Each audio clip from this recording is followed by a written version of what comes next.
One of the places where you really get a sense of how much real change means to people is on Wednesday morning when the truck rolls in to drop off the paper. And there's a big line out to the truck where people unload, and everybody's in kind of a hurry because everybody wants to be the first one out on the street to get their new paper to the customers and start making money on Wednesday morning. Some of them treat it like a full-time job, some of them treat it like part-time work. For a lot of the vendors, this is their primary income. Consistency is everything. You know, the vendors who do the best are the vendors who are at the same turf on a daily basis during the same times so that people see them, so that people get to know them, that it doesn't take a lot of investment. It's a really, really low threshold to get started. And that's what differentiates us from a lot of other employment programs for homeless and low-income people. Pretty much anybody who wants to sell the paper can, as long as they're able to abide by our code of conduct. There's something that a lot of people don't understand about the lives of very low-income people is that there often isn't a lot of opportunity there, and people are struggling with a lot of barriers to their success. Some people have prison histories, they have felonies on their records. Some people are dealing with health issues. Some people are dealing with addiction. And Real Change is a way for people who are dealing with those kind of barriers to be able to work when they otherwise might not be able to. And, you know, I think of some of our vendors, like Michael Garcia is one of our vendors who is really, really trying to do something with his life. He's an inspiration to me. A lot of the people who sell the paper are an inspiration to me because they struggle so hard against such difficult circumstances. And Michael is somebody who got hooked on drugs when he was young. That led to prison time, it led to health issues. This is somebody who would have a really hard time working, even though he is really on a track to pull his life together.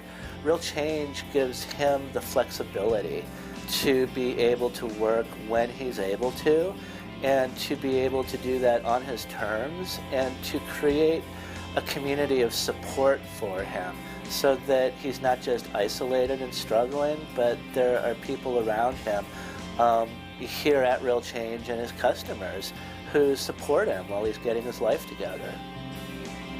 A lot of what Real Change is about is changing things politically, about mobilizing folks who care about poverty and homelessness and engaging homeless and poor people themselves and taking action around these issues so that we can start seeing a different kind of world. But that all begins with personal change.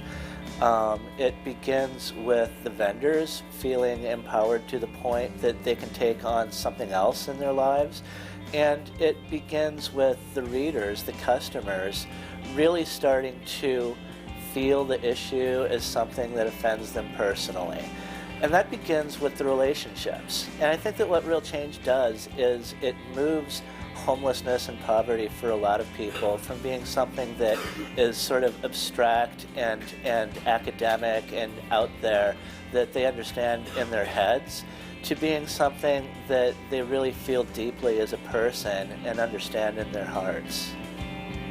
I think that when people think about Real Change, they think about what it does for the vendors, but they don't really think so much about what it does for the customers. And that's the side of it that isn't really so obvious. These relationships that the readers form with the vendors become very, very important in their lives. And people become approachable. People aren't afraid of Real Change vendors. So they're able to buy the paper, they're able to get to know the vendor, they strike up relationships. Those relationships become important to them, and through those they really come to understand that homeless people aren't some sort of dehumanized other that are completely unlike us, but that they are in fact very much like us. They are us. Once people start selling Real Change, two things happen. that are really important. One is that people achieve a level of agency in their own lives that they haven't had for a while often. They're back in control. They can make decisions that move themselves forward. They can come in here and buy 20 papers and have money in their pocket by that afternoon. They're able to move their own lives forward in a way that's very empowering to them.